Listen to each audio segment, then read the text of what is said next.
Brexit legality to be challenged for the first time in the courts. British voters, it turns out, can't actually remove their country from the European Union. Only MPs can do so. Since the June 23 referendum, the debate has turned to whether new Prime Minister, Theresa May, can initiate Brexit without first seeking permission from Parliament. The question has sparked what could turn into a wave of legal judicial reviews. The first one begins Tuesday. 1. What's a judicial review? It is a court proceeding to weigh the legality of how a government decision has been reached. Judicial reviews provide one of the few mechanisms available for members of the public to hold the state's most powerful officials to account. Only those with sufficient interest are able to bring a suit, and they must first obtain permission for their case to be heard. 2.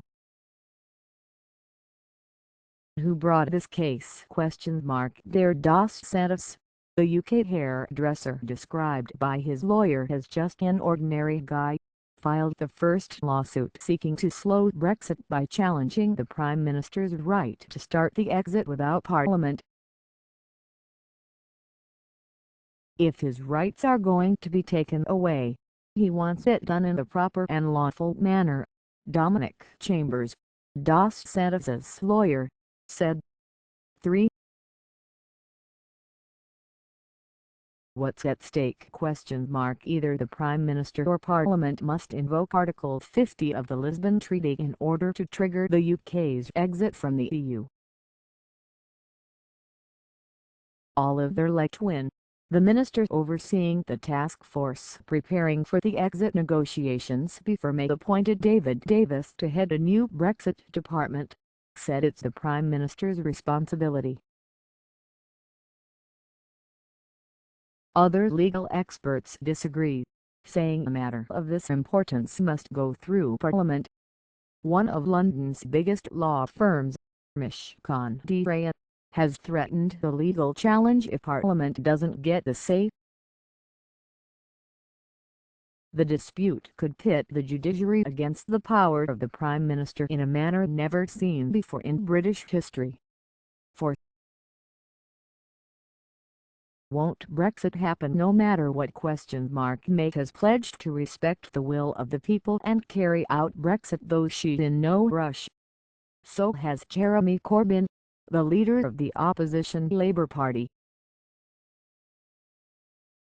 But before the June 23 vote, May and most members of Parliament advocated remaining in the EU. If the UK continues to feel economic repercussions from its June 23 vote, who knows what could happen? Should MPs vote against their constituents if they believe it's ultimately in the national interest? At some point it could become relevant whether the Prime Minister or Parliament is in charge of pulling the trigger. 5. What's likely to happen? In recent years, people challenging state actions via judicial reviews have prevailed just 1 or 2% of the time. In one successful challenge, the Supreme Court overruled a decision by the Attorney General and permitted the Guardian newspaper to obtain and publish letters written to lawmakers by Prince Charles. But that case was small potatoes compared to the question of whether citizens will be able to use the courts to steer, delay and possibly derail the UK's departure from the EU. Copyright Bloomberg.